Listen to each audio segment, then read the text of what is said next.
Hi and welcome to our top 5 tips of how to feel comfortable when you come to shul. The first tip we wanted to share with you was what to say when you walk into shul. If it's a Friday or a Saturday and it's a regular service, then traditionally we say Shabbat Shalom, which is Hebrew for have a peaceful Sabbath, or Good Shabbos, which is have a good Shabbat in Yiddish. If it's a Sunday morning service, we've started the new week, and so we say Shavua Tov, have a good week. A good rule of thumb for the rest of the year is that if it's a festival, say Chag Sameach, have a happy festival. Sometimes you'll hear people add the name of the festival, like Purim Sameach for a happy Purim, or Chanukah Sameach for a happy Chanukah. But a general rule of thumb is that you can say Chag Sameach for almost every festival. Top tip number 2 for feeling at home when you're in the synagogue is working out when to sit and when to stand. Again, a general good rule of thumb is that if other people are sitting, sit, and if other people are standing, stand. But one of the things you'll notice is this often follows what's happening with the ark or with the Torah itself. So when the ark is open, we see people are standing, and when the ark is closed, usually we can sit down. When the Torah itself is standing, as in the person who's holding the Torah is standing up, then we also stand out of respect. And when the person who's holding the Torah is sitting down, then we can also sit down as well. So that's the second tip, when to sit, when to stand. There are other times during the service for when we sit and stand as well, and there are times when somebody will say, please sit or please stand. Third tip for feeling good in the service is how we navigate when we're reading the Siddur. So in every Art Scroll Siddur, which is the Siddur that we use at the Auckland Hebrew Congregation, you'll notice that there are these little 4 diamonds at the bottom of most paragraphs. See those 4 diamonds there? And in the English, we can actually see it says Chazan, where it tells us that the Chazan is going to be leading that part of the service.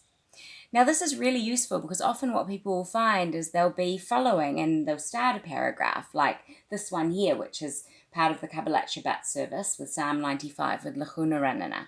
And the Chazan will start singing Lechu Neranena, and then they'll stop and read silently, and all of a sudden they'll start singing again, but it's not the beginning of the next paragraph.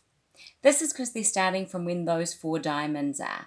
And so when you hear the Arbaim Shana, you can look for those 4 diamonds and you know that's where we are in the service.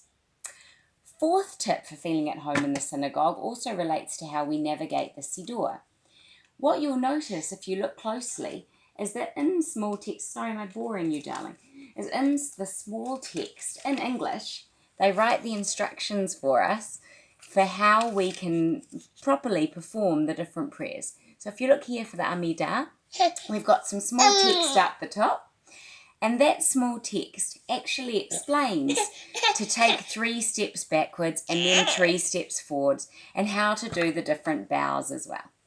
So this can help too when we're navigating the service to look out for in between the Hebrew, those little instructions in the English which tell you when to move and how to behave when we're doing the different prayers. Then our final tip that I wanted to share with you, if Achia will let me, is that when we come to the Kaddish, the memorial prayer for those who have passed away, often people who aren't very familiar with ancient Aramaic, which is what this prayer is written in, or with Hebrew, which is the letters of the text, feel a little bit uncomfortable in terms of how they can honour someone who's departed. And a good tip to know is that at the back of every Art Scroll Siddur is a transliterated version in English letters of those prayers, both the mourner's Kaddish, the shorter one, and the rabbi's Kaddish, the extended one that the mourners say.